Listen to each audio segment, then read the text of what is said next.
the team yesterday. I mean, he didn't carry him like I thought he would. No, not at all. You know, and you're going to need a great running back in a situation just like this when you're up against a team like the Patriots that's just hitting on all cylinders against you. When you're primarily one-dimensional, though, defenses can game plan you and just pick you apart. And that's what New England did. Yeah, and especially when you're dealing in a situation where at Foxborough you have pretty much a downpour the entire game. That's never going to, shine brightly on a passing attack, primarily just a passing attack. Well, I mean, so Tom Brady's performance would disagree with that statement. Well, but if you look at Brady's performance, he didn't have a lot of downfield throws. They had the running game, which pounded the Colts, and then they had those short passes, which Indy does not utilize. They're always looking for longer passes, but you have the cagey veteran like Brady and the Belichick offense that's like, you know what, we don't need to really chuck it 30, 40 yards downfield. We're going to pick you apart. Steve, I short passes. With due respect, I disagree with you wholeheartedly. I remember that game that they played against the Bears in Chicago where it was just snowing. Your TV looked white from all the snow that was coming down. And Brady just lit up the Bears. Snow, rain, I don't care what it is. I can't agree with you on that statement. I don't think that suddenly when it rains like that means, you're not running the football. And I don't think it rained hard enough to get into a situation where it was muddy. If it had, we would have seen that. Again, I don't know how this differs from the regular season, but looking at Brady's attempts by distance, he had 28 of his 35 attempts were under 10 yards. Okay. Exactly. So, but I mean, you're not going to spend half of those throwing downfield. Yep, and by comparison, 16 out of 30 for Andrew Luck. So, the other thing I'm going to say here for the Colts, they need to get their defense better. They had a good defense this season. I don't have it in front of me now, but I looked them up earlier. And I mean, they're right in the middle of most teams. I think the best ranking they had was number 11. Maybe it was their pass defense, maybe it was their rush. I don't recall. Actually, I think it was their pass. But they need to move up. They need to be top 5 in some of these categories. They need to have a stifling defense and couple that with a great offense. And I think the Broncos are great proof of this. They can put up a top 5 offense, but their defense, even this past year, while it had its moments where it was outstanding, they had a lot of games they weren't. And a lot of teams were in the game with the Broncos, even in Denver, because the Broncos defense wasn't playing up to snuff. Now, they had their own injuries. Injuries is one of those things nothing you can do about, but you still have to somehow be a team that can stay up in that top 5 range, or try to be. For comparison's sake, just because I love fanning the flames of arguments, Brady's distribution Sunday was 77% under 9 yards. For the season, he was only 53%. So, but if the rain does alter your game plan, you tip your cap. Why are you guys saying that was the rain that altered the game plan?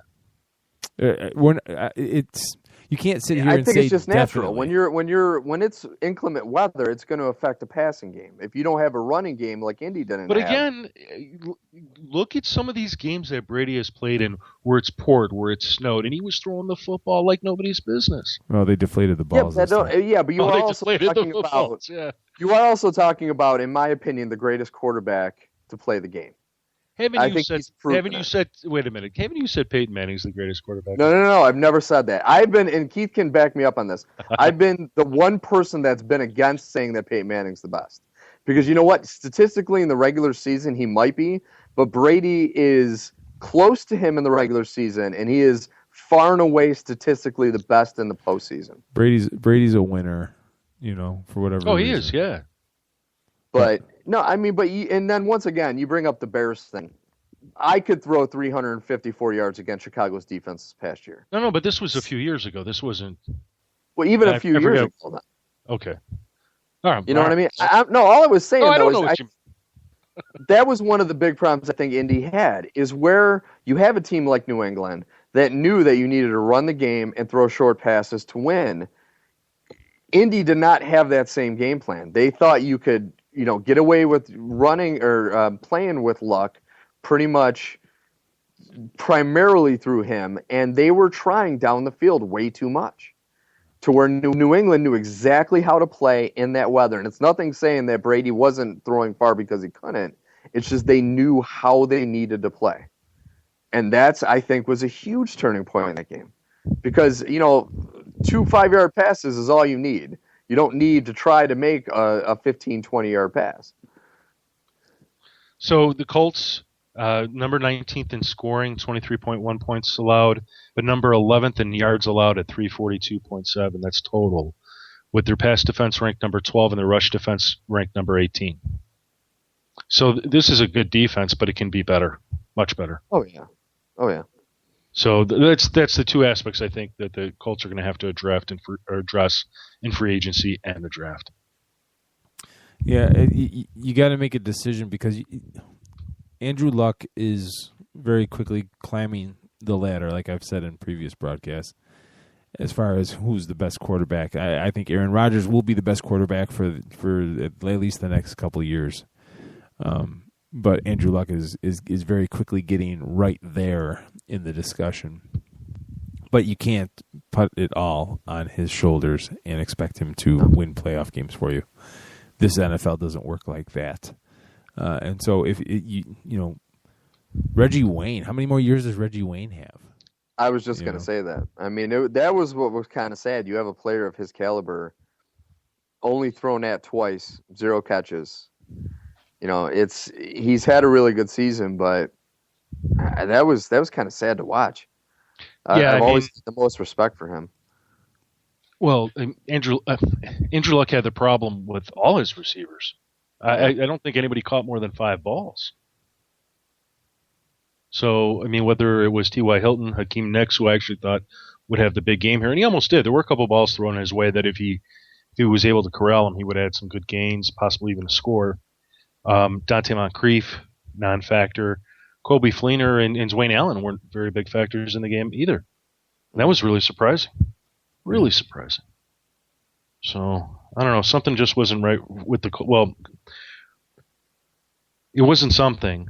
My opinion still is they just abandoned the run, and that was the wrong thing to do. Yeah. They would have been better off going into the fourth quarter down, 7-14 points, let's say 21-7, than then opening up their passing game. It just would have been better than to have gotten flattened like they did. What was it, 41-7 or 45-7? Yeah, it was 45-7. It's awful. And you wonder what adjustments or what they were talking about at halftime, because I mean they were only down 17-7 at half, and then that third quarter they just—it's almost like they didn't come out of the tunnel. Yeah. Yeah. There was out of 36 dropbacks. Okay, the Patriots blitzed twice. Wow. And there was only 17 plays when Luck wasn't under pressure. It's crazy. That's just getting it handed to you in every aspect. When you think about it that way. So I don't want to give too much away because we'll talk about the Super Bowl for the next 2 shows. Well, next show will be our Super Bowl preview. We should look to try to do some kind of extravaganza and just have as many guests just pop in and give us predictions as possible. Oh, that will be next week, huh? Yeah. Yeah, because the game's not this week. It's February 1st, so that'll be next week. The 87 Sports Fans live Super Bowl preview extravaganza. But I'm really looking forward to this game. So what does it say? So out of all the sub-storylines here, is there anyone that kind of interests you guys, the most, aside from the actual game? The health of Richard Sherman and Earl Thomas. I think those two are, easily 2 of the best, if not the 2 best players on that wonderful Seattle defense, and both of them have injuries right now. To me, kind of seeing how they're coming along with the healing process over the next 2 weeks, I think is going to be huge. Well, that defense is not Seattle's defense without the two of them. No, especially going against a quarterback like Brady, who has, unlike last year, has some offensive weapons. They need everyone they can get, I think, on Seattle. I'm still picking them to win, but I think that those two not being 100% is going to make things interesting. Yeah. Jim, what about you? I think there's two storylines, and the first one is Russell Wilson. Russell Wilson cannot come out in the Super Bowl game with the deer in the headlights play that he had in the NFC Championship, because if he does, the Patriots will get that score. It'll be out of reach. The second is going to be whether or not that Seattle Hawks rush defense can slow LeGarrette Blount. Because if they can, this should be a game that, it should be decided by a touchdown or so. Mm-hmm. Mm-hmm. To me, that's probably the biggest ones, and I'd also throw in the Patriots' pass defense, because there's no real Seahawks stud wide receiver out there, and yet they're going to be going up against one of the best secondaries in the league. I mean, what did they show yesterday during the game? Doug Baldwin, who's the number one receiver on the team, is 42nd in the league in receptions and yards. I mean, that's insane. You think of between Darrelle Revis, Devin McCourty, and Patrick Chung, you've got more than enough DB talent there to corral the Seahawks passing game, because Green Bay just did it with just as good, if not less, talent in the secondary. Yeah, I mean, you know what, Russell, the Seahawks need to acknowledge that getting Russell Wilson to run with the football is actually a good thing for their offense. And he needs to get some runs in to open up things for not just his receivers, but Marshawn Lynch. Mm-hmm. Mm-hmm. The DBs need to have two people to pay attention to, the receivers they're assigned to, as well as Russell Wilson. Mm-hmm. Because if a DB comes in to put in the hit on Marshawn Lynch, I mean, that's the fourth guy touching him. Mm. That's the guy he should be avoiding. But anyway, I love Marshawn Lynch. It's official. I have a man crush on him. Nice. Yeah, really? It's just amazing how close Lynch and Blount are as far as styles. It really is. I mean, you have two starting running backs. I'm only assuming that Blount is going to be a starting back for the Patriots. I mean, they're almost like watching the same player. Yeah, they're old school. They're like Bronco Nagurski. Yeah, smash seriously. in the face. Although, for the record, no one was like Bronco Nagurski. No. But. Headbutts a wall, puts a crack in it. Yeah. Nice. We need some of those players, more of those players. Yeah. See, another thing I'm going to keep an eye on, though, is, I mean, how can you not, if Tom Brady goes out and plays a great game and wins this game, I mean, his legacy has got to be solidified as the best. Because you look at the fact that he's gone to more Super Bowls as a starting quarterback than anyone in history. If he wins this one, it puts him at 4, which ties him with Montana and Terry Bradshaw. And you look at the fact that he's played with teams that have had practically nobody for years. And the 2 Super Bowls they lost really weren't his fault. They were pretty much thrown on the defense at the end of the game. So to me, I think that's another storyline, is this really could be the game that solidifies Brady as just the man. But what if he loses? I think that's, I still think he's the best because he has gone to 6 and he's won 3 out of 6, but there'll be those questions.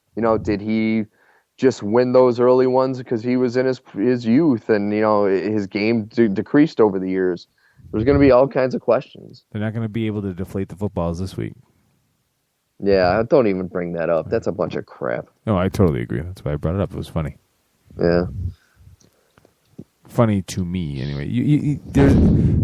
The fact that makes that kind of, it's almost like tabloid journalism makes the national news, as the third story tonight on the national news was talking